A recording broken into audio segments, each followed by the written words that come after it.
Assalamualaikum warahmatullahi wabarakatuh. Alhamdulillahi rabbil alamin alladzi khalaqal mauta wal hayata liyabluwakum ayyukum ahsanu amala wa huwal azizul ghafur. Allahumma salli wa sallim wa barik ala Muhammadin wa ala alihi wa ashabihi ajma'in. Hadirin, judul kita kali ini adalah 5 kiat menghadapi persoalan hidup. Mengapa judul ini diulang kembali? Ya, berdasarkan permintaan bagaimana ini kok hidup rasanya bertubi-tubi masalah. Apalagi sekarang rasanya banyak sekali masalah. Baik, kita akan coba ya, bahwa masalah itu bukan bagian dari bencana. Masalah itu adalah bagian dari karunia. Yang menjadi bencana bagi kita adalah kalau salah menyikapi masalah. Seperti ujian, soal banyak, yaitu bagian dari karunia. Berarti kita berpeluang naik tingkat, naik kelas. Dan kita gagal lulus bukan karena soal, tapi karena salah jawabannya. Ini penting ya. Jadi hidup tanpa masalah itu mustahil. Sesudah saya berusaha mendekat ke Allah, kok masalah rasanya makin banyak. Ya begini hadirin, kalau mau masuk SMA tidak mungkin ujiannya pelajaran SD. Mau kuliah kedokteran, masa pelajarannya ingin pelajaran SD terus.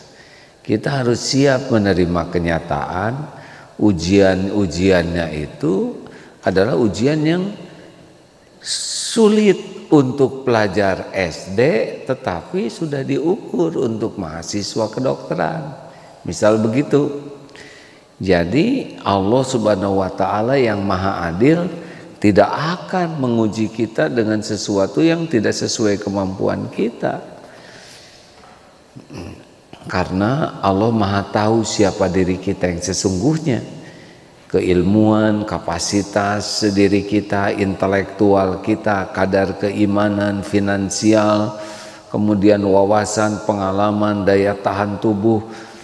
Diri kita ini sudah diketahui dengan cermat dan sempurna oleh Allah Subhanahu wa ta'ala. Dan kalau Allah menguji kita, Allah maha adil, udah pasti terukur sesuai pas dengan keadaan kita. Nah, kita harus siap bahwa hidup ini akan banyak masalah. Makin kuat iman, sebetulnya masalahnya juga makin besar dan berat. Dan yang paling berat menghadapi hidup ini adalah ujian kepada para nabi, rasul. Sesudah itu para sahabat juga diuji, para ulama juga pasti ujiannya berat. Tapi ada bedanya. Ada ujian yang berat dengan soal yang sama tuh ada yang tertekan, menderita. Tapi dengan soal yang sama ada juga yang tenang saja, bahkan bersyukur. Soalnya sama. Kenapa ini menderita, ini tidak? Hakikatnya adalah Allah yang memberikan taufik di hatinya sehingga paham. Ginilah seperti ulangan, soalnya sama susah, tapi kalau dikasih tahu jawaban, pasti lebih tenang. Betul? 1. Dalam hidup ini kita harus siap. Judulnya siap menghadapi yang cocok dan menghadapi yang tidak cocok. Kenapa? Karena mustahil hidup ini akan selalu cocok dengan keinginan. Mustahil. Mustahil semua keinginan kita itu akan terwujud seluruhnya, mustahil. Mengapa? Karena keinginan kita pasti ada saatnya juga beradu dengan keinginan orang lain. Yang sederhana begini nih ya. Ini ada seorang akhwat atau seorang ikhwan diminati, ini ada yang minat nih, kurang lebih ada 50 orang yang tertarik ingin memperistri. Harus siap menerima kenyataan. Tidak mungkin semuanya terkabul, betul? Kalau terkabul ya tidak bisa. Sekarang nih ada pilkada, ya harus siap menerima kenyataan. Tidak mungkin 5 peserta 5-5-nya jadi gubernur. Dan, nah ini juga ada dannya. Yang kita inginkan itu belum tentu yang terbaik menurut Allah untuk kita. Jadi satu, kita harus siap keinginan kita tidak terwujud semua. Dan yang kedua, kita pun harus siap bahwa yang kita inginkan itu ternyata bisa buruk menurut Allah. Dalilnya Al-Baqarah 216. A'udzubillahi minasyaitonirrajim wa asa an takrahu syai'an wa huwa khairul lakum. Boleh jadi engkau tidak suka padahal baik menurut Allah. Kita nggak suka nih dengan kejadian ini, dengan persoalan ini.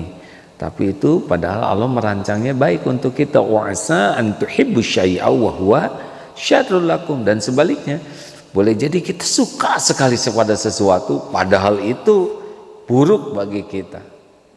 Berapa banyak yang ingin jabatan dan sesudah dapat jabatan ternyata dia tergelincir jadi masuk ke dalam penjara, gak kuat infrastruktur imannya, ilmunya untuk mendapatkan jabatan itu, jadi sombong, jadi takabur, jadi maling, hancur ya. Nah, rekan-rekan sekalian, jadi kalau sekarang menghadapi apapun harus siap. Tugas kita itu ihris ala ma yanfa'uk wasta'in billah wala ta'zaz. Niatnya lurus, itu sudah jadi kebaikan. Sempurnakan ikhtiar dengan sungguh-sungguh di jalan yang Allah sukai. Ini sudah kebaikan. Wasta'in billah, minta tolong kepada Allah dengan doa dan tawakal. Cukup. Selebihnya terserah Allah. Kalau baik semoga terjadi, kalau nggak baik jangan. Begitu hadirin. Jangan ngotot dengan sesuatu yang dengan keinginan kita saja, dengan keinginan duniawi kita. Jangan ngotot.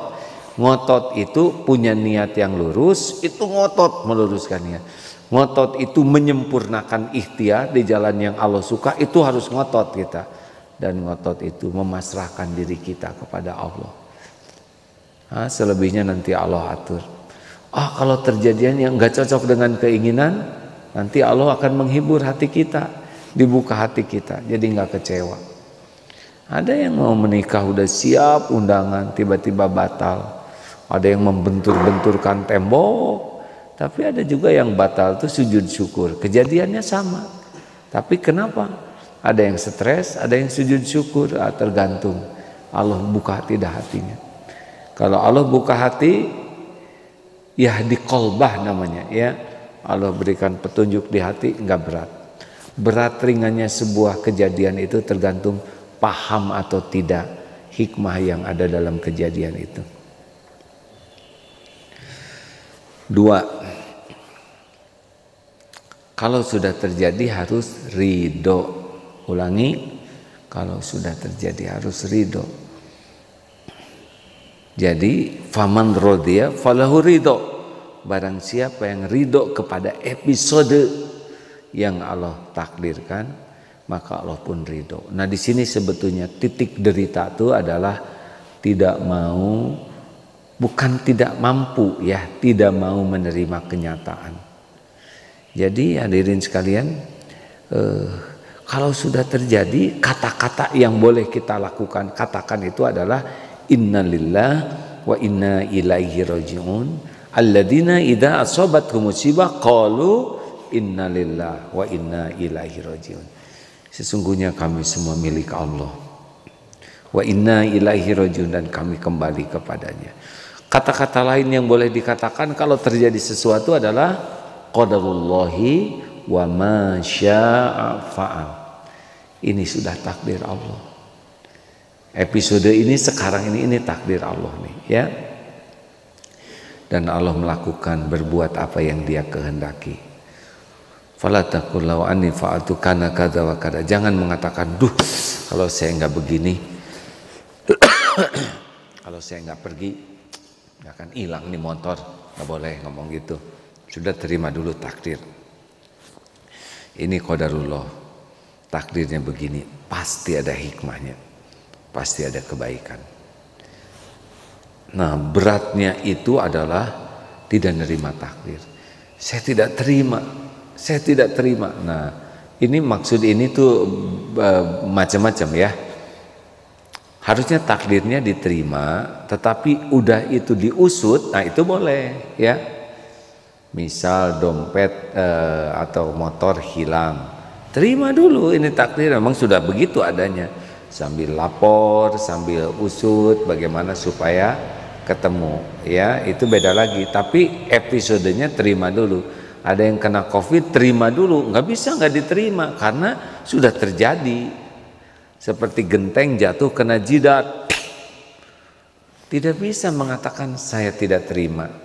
Tidak mungkin nyebut tidak terima karena tanda terimanya sudah jelas ya, yaitu benjut.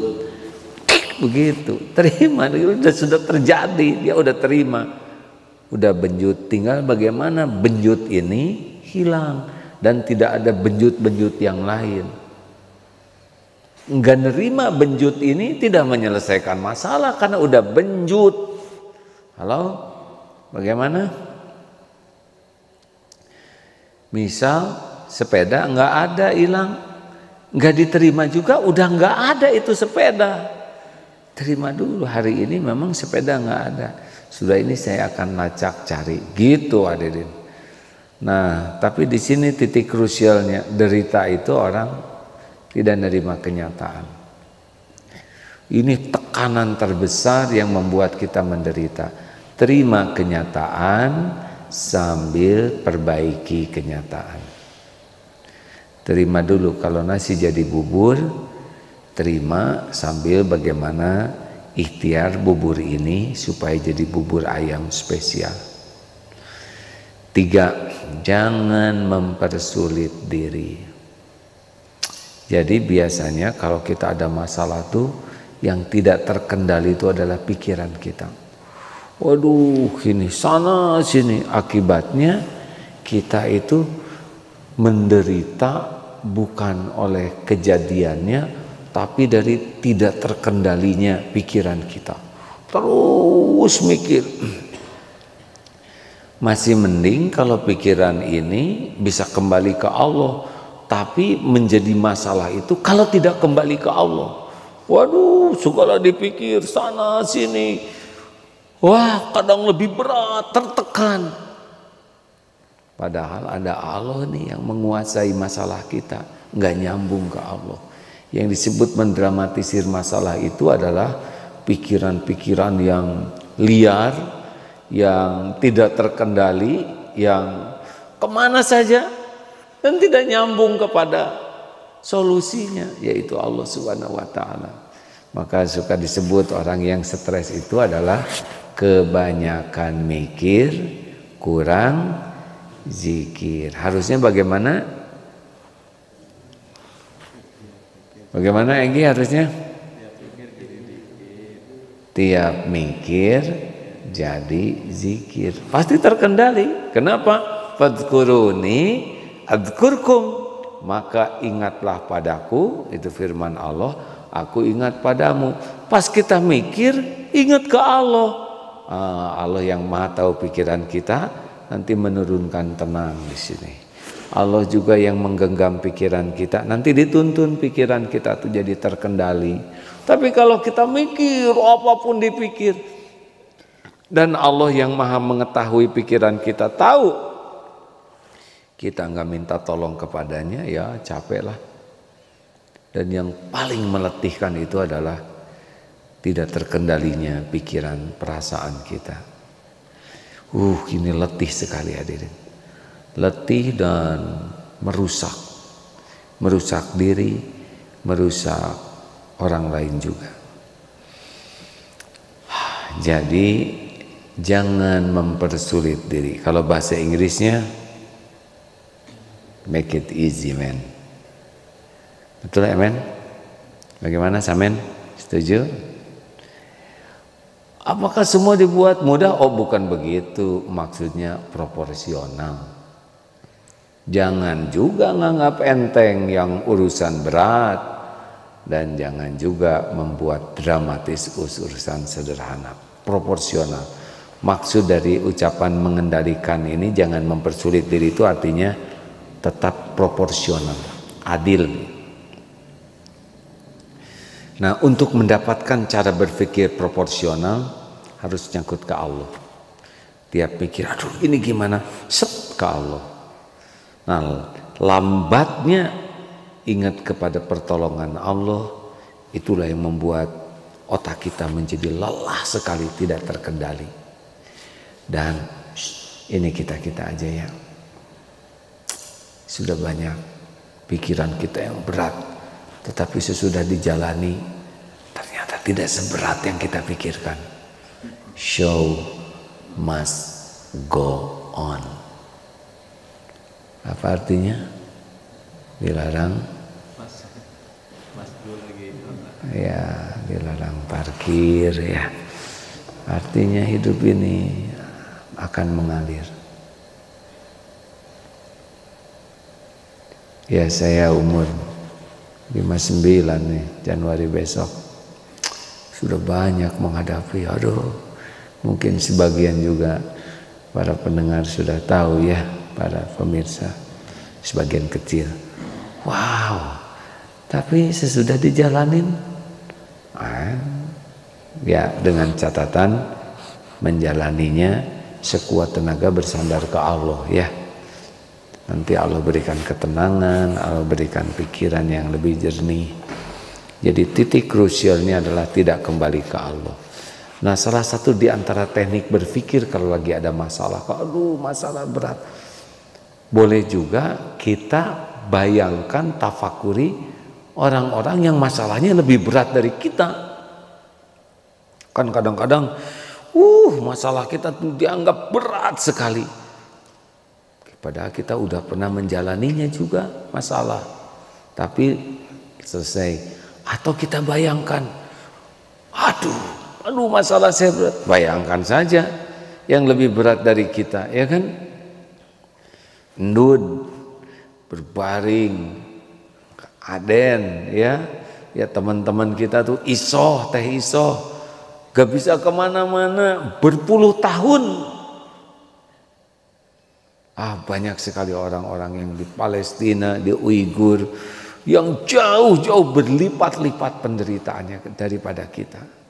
Nah, itu akan membantu membuat kita bersyukur kepada Allah bahwa ujian yang menimpa kita tidak segawat yang menimpa orang lain. Betul tidak nih? Kalau membayangkan yang diuji-uji berat sekali gitu, ujian kepada kita tidak ada apa-apanya, masih rezeki ada tempat berteduh, masih ada saudara, masih ada, banyak sekali pertolongan Allah. Tapi ya kita kadang-kadang lebih fokus kepada persoalannya daripada nikmat-nikmat yang ada di sekeliling persoalan yang Allah berikan. Betul? Betul kan hadirin? Ini kalau ada yang di masjid ini lagi persoalannya berat sekali, lah ini duduk di masjid bukankah ini nikmat dari Allah kan? Saya tuh sulit sekali makanan, susah sambil makan itu. Hari itu makanan gimana? Untung tadi ada yang ngasih. Lah yang ngasih ini siapa? Hakikatnya kan Allah yang menggerakkan. Tapi yang dipikir waktu nggak ada makannya, bukan ketika makanannya itu ada disyukuri. Jadi lagi makan aja menderita karena pikirannya lagi nggak ada makanan, padahal lagi makan. Susah menjelaskannya ini. Jelas tidak nih? Saya kedinginan, padahal pakai selimut ya. Harusnya kan alhamdulillah ada selimut, tapi ada yang dipikirkan dinginnya aja itu. Nah, inilah pikiran yang tidak terkendali itu melelahkan. 3, jangan mempersulit diri. 4, ini gerbangnya ya, evaluasi diri. Nah, pintu pertolongan Allah tuh di sini. Tadi itu hanya prepare ya, persiapan. Lalu kita mulai buka pintunya, ketuk adalah dengan evaluasi diri. Apa maksudnya evaluasi diri ini? Dari sinilah keluarnya air mata taubat. Seperti yang kemarin diucap An-Nisa 79 ya, ma asabaka min hasanatin faminallah wa ma asabaka min sayyi'atin famin nafsik. Karunia apapun yang ada datang dari Allah, keburukan yang menimpa famin nafsik. Fabima kasabat aidikum, dari tangan perbuatan tanganmu sendiri. Keburukan apapun yang menimpa. Nah, biasanya kita itu gagal evaluasi diri kalau kita merasa diri kita sebagai korban. Jadi sibuk aja mencari kambing hitam, padahal the super black kambing. Kambing itu naon sih bahasa Inggrisnya? Kan kau atau kau mah kucing, hadirin yang. Nah, biasanya benar kita disakiti orang, benar kita difitnah orang, benar harta kita diambil orang, itu benar ya. Tetapi semua ini ada sebabnya, yaitu zolam tu nafsi. Nah, biasanya orang-orang yang tidak bisa tobat itu adalah terus merasa dirinya itu sebagai korban. Padahal terjadinya kita diambil atau apapun itu diundang oleh dosa kita. Betul, maling itu memalingi, copet itu mencopet kita. Itu betul, kita korban dari copet. Tetapi terpilihnya kita menjadi orang yang tercopeti, kecopetan, ini ada dosa di sana. Benar bahwa itu sudah berbuat zolim ke kita, tetapi takdir kita terzolimi itu apa nih yang mengundangnya?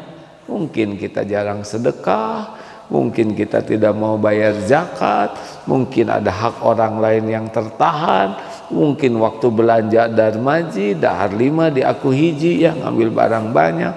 Banyak sekali perbuatan buruk kita yang tercatat di sisi Allah. Dan mungkin kita sudah lupa kezoliman-kezoliman kita yang kita lakukan, yang sadar tidak sadar, ingat tidak ingat, tapi Allah ingat semuanya. Dan itu bekal balik ke kita, tidak ada yang ketukar. Nah, kalau kita bisa evaluasi diri, udah fokus aja sana, nemu dosa sendiri, bisa menyesal, bisa tobat, udah mulai kebuka itu. Pintu tuh sudah mulai, kuncinya sudah dibuka, belum kebuka pintunya ya, tapi sudah ceklek pintu pertolongannya, karena air mata tobat itulah sebetulnya gerbangnya. Kalau tidak ada tobat ya nggak kebuka kuncinya. Nah, makanya selanjutnya yang kelima adalah cukuplah Allah sebagai penolong kita. Jadi kalau sudah ceklek, dibuka pintu pertolongan Allahnya. Nah, dan sekalian, bersandar kepada selain Allah namanya DTA. Apa DTA? Derita tiada air, atau selsel, sengsara selama-lamanya ya, atau apa ngarang lagi lah ya. Jadi udah nggak ada lagi yang bisa kita kejar. Surat Yunus 107 ya. A'udzubillahi minasyaitonirrajim, wa iyamsaskallahu bidzurrin wala kashifalahu illahu. Dan sekira Allah menimpakan kemudaratan kepadamu, tidak ada yang bisa menghilangkannya illahu, selain Dia sendiri. Galau, tidak ada yang bisa membuat tenang selain Allah. Sakit, tidak ada yang bisa menyembuhkan selain Allah. Gak punya uang, tidak ada yang bisa mencukupi selain Allah. Dililit hutang, tidak ada yang bisa melepaskannya, membayar utang kita selain Allah. Pokoknya apapun yang menimpa, yang diundang oleh diri kita sendiri, dan keburukan itu menimpa kepada kita, tidak ada yang bisa menghilangkan kepahitan itu illahu, selain Dia Allah. Wa yuridka bi khairin, dan jika Allah menghendaki kebaikan padamu, fala radha li fadli, tidak ada yang bisa nolak. Lunas, lunas. Jodoh, jodoh. Naik pangkat, naik pangkat. Punya kerjaan, punya kerjaan. Haji, haji. Sembuh, sembuh. Apapun yang Allah inginkan terjadi pada kita, demi Allah mutlak pasti akan terjadi. Yusibu bihi may yasha'u min ibadihi wa huwal ghafurur rahim. Allah berikan kepada siapa hamba yang dikehendakinya, dan Dialah Allah Maha Pengampun lagi Maha Penyayang. Jadi rekan-rekan sekalian, bulat sekarang. Jangan bersandar ke siapa-siapa, karena siapa-siapa itu makhluk ciptaan Allah, makhluk milik Allah, makhluk dalam genggaman Allah, yang tidak bisa nolong kita kecuali Allah yang menggerakkan. Gitu. Bersandar ke orang juga banyak masalahnya. Nah, yang membuat hati tenang, wa may yatawakkal 'ala Allah fa huwa hasbuh. Wa may yattaqillah yaj'al lahu makhrajan. Barang siapa yang bertakwa kepada Allah, yang yakin ke Allah, lalu patuh kepada perintah Allah dan menjauhi larangan, wa may yattaqillah yaj'al lahu makhrajan, jalan keluar. Semua masalah kita itu Allah sudah tahu. Semua masalah kita itu dalam kekuasaan Allah. Semua masalah kita itu solusinya mudah bagi Allah. Gitu. Nah, kalau kita yakin, ana inda dzanni abdi bi, Allah janji nih ya, aku sesuai dengan prasangka hambaku. Sing yakin kepada Allah yang maha dekat, maha menolong. Gimana ya supaya saya yakin ke Allah nih? Salah satu caranya adalah lihat apa yang sudah Allah berikan kepada kita selama ini. Lihat kan apa yang kurang dari Allah kan. Kita diciptakan tidak jadi kambing. Alhamdulillah kita dihidupkan, diurus, diberi makan, diberi pakaian, tempat berteduh, mata bisa lihat, telinga bisa mendengar. Walaupun kita ngaco tetap diberi, betul tidak? Aib ditutup-tutupi oleh Allah. Orang tidak tahu kebusukan kita yang sebenarnya. Ini nikmat dari Allah, yang kesempatan untuk bertobat. Belum lagi orang tidak punya iman, kita diberi iman. Orang tidak tahu ilmu, kita dituntun tahu ilmu. Kita diberi nikmatnya kesempatan sholat. Orang tidak sholat, kita dibimbing sholat. Banyak nikmat dari Allah walaupun kitanya ngaco. Apalagi kalau kita jadi benar. Betul? Jangan ngilang-ngilangin dong kepada Allah. Kalau orang senang menafakuri apa yang sudah Allah beri ke kita, kita jadi husnuzon kepada Allah. Nah rekan-rekan sekalian, jadi masalah kita yang sebenarnya adalah bukan masalahnya. Masalah kita yang sebenarnya adalah kita tidak punya niat yang lurus, itu masalah. Tidak ikhtiarnya di jalan Allah, itu masalah. Tidak tawakal ke Allah, itu masalah. Tidak ridho kepada takdir, itu masalah. Tidak sabar kemana-mana pikiran, itu masalahnya, bukan pada masalah yang aslinya. Karena dalam Islam, ajaban li amril mu'min, inna amrahu kullahu khair. Sungguh menakjubkan orang yang beriman, urusannya tuh semuanya baik. Tuh gitu, kalau punya iman mah apapun yang terjadi baik sepanjang disikapi dengan benar. Walaisa dzalik li ahadin illa lil mu'min, inna asabatu sarra syakar. Ketika dia diberi karunia, syukur, fakana khairullah, itu baik baginya. Wa idza asabatu darra, dan ketika diberikan musibah, kemudaratan, sabar, fakana khairullah, itu pun baik baginya.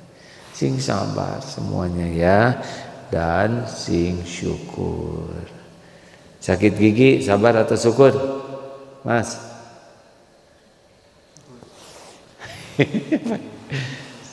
Mau nyebut sabar takut salah, nyebut syukur takut sakit. Jawabannya adalah kalau orang sakit gigi itu harus sabar dan syukur. Yang sakitnya disabari, yang tidak sakitnya disyukuri. Jadi aslinya kalau sakit gigi banyak sabarnya, banyak syukurnya. Lihat aja yang mana yang sakitnya, yang tidak sakit. Aslinya banyak syukur. Alhamdulillah, untung cuma satu gitu. Satu-satu juga paten sakit gigi mah ya. Nah, untuk musibahnya sing sabar, untuk nikmatnya sing syukur. Nah, selalu bareng tuh ada dua-duanya tuh. Di balik kepahitan tuh masih banyak juga yang disyukuri. Kayak sekarang, waduh wabah Covid, banyak tuh nikmat yang bisa disyukuri. Tapi sayangnya kita hanya sibuk aja dengan wabah, susah sana sini, terus padahal banyak nikmat-nikmat lain yang ada bersamaan dengan turunnya wabah ini yang seharusnya juga kita syukuri. Demikian sahabat-sahabatku sekalian. Ya, ada waktu untuk tukar pikiran. Oh iya, terima kasih. Saya dengar Pak Jokowi memberikan pernyataan siap menjadi orang yang pertama disuntik vaksin. Terima kasih Pak Presiden. Memang kemarin jadi viral tuh, AA minta Presiden dan Wakil. Sebetulnya saya hanya mengulas kembali tentang bukan minta tapi menyarankan ya, supaya kan sekarang ada polemik tuh. Nah, supaya rakyatnya mantep, bagaimana kalau diberi contoh oleh para petinggi di negeri ini sehingga rakyatnya, itu saja sih, itu hanya sekedar masukan ya. Dan saya percaya kalau sudah yakin aman, lalu yakin akan banyak manfaat yang didapat, dan terutama yakin halal, nah, apalagi ya. Tapi itu katanya vaksin, alhamdulillah sekarang juga gratis tuh. Tapi yang divaksin umur 18 sampai 59. Saya nggak kebagian ini. Saya pakai vaksin ini lah, pakai vaksin wirid. Ya, menyempurnakan ikhtiar itu perintah Allah ya, sepanjang ya menuju kemanfaatan. Terima kasih kepada Pak Presiden atas pernyataannya, diawali dengan beliau dan digratiskan untuk masyarakat. Lanjut pertanyaan. Siapa? Dipersilakan. Oh ya, rekan-rekan dipersilahkan. Insya Allah besok mudah-mudahan kita bisa tersambung dengan salah seorang sahabat AA, Dr. Khoir, yang pesepeda, yang sangat senang olahraga, tapi kemarin diuji Allah lewat Covid, yang kalau lihat hasil ronsennya itu, waduh, hopeless lah. Tetapi beliau disembuhkan Allah. Mudah-mudahan bisa cerita juga Ustadz Yusuf Mansur. Kalau memungkinkan besok Ustadz kita ngobrol di Njum yang disimak, supaya orang tahu bagaimana rasanya ya, sampai beliau mendoakan, wah jangan katanya. Nah, mudah-mudahan kisah nyata ini membuat kita lebih sungguh-sungguh disiplin dalam protokol kesehatan dan juga disiplin dalam protokol menggapai pertolongan Allah ya, protokol ibadah dan doa, protokol istighfar dan protokol sedekah. Lanjut, pertanyaan masuk lewat Facebook, YouTube dan sebagainya. Kalau ada, kalau tidak ada udahan ya. Belum ada. Memang kalau nggak pakai enjum mah ya lebih tawadu semua. Tidak ada.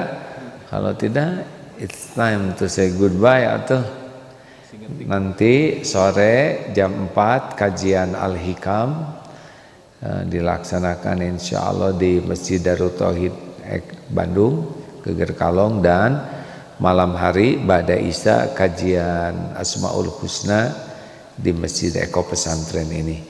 Tidak usah memaksakan diri untuk datang, hadirin, cukup di media sosial saja karena situasi memang kerumunan ini tidak baik ya. Terima kasih sahabat-sahabat sekalian. Tidak ada? Alhamdulillah. Semoga ada hikmah dan manfaatnya. Allahumma salli ala sayyidina Muhammadin wa ala alihi wa ashabihi ajma'in. Allahumma arinal haqqa haqqan warzuqna ittiba'ah wa arinal batila batilan warzuqna ijtinabah. Rabbana atina min ladunka rahmah wa hayyi lana min amrina rasyada. Rabbana atina min ladunka rahmah wa hayyi lana min amrina rasyada. Allahumma yassir lana umurana wa hasil maqasidana. Allahumma inna nas'alukal huda wat tuqa wal afafa wal ghina. Ya Allah, berkahi pertemuan ini. Tampakkan ya Rabb yang benar itu nyata sekali benar. Mudahkan kami menapaki kebenaran ya Allah. Mudahkan kami hidup istiqomah dalam kebenaran. Mudahkan kami menyampaikan kebenaran dan memperjuangkan yang hak ya Allah. Allahumma arinal batila batilan warzuqna tinabah.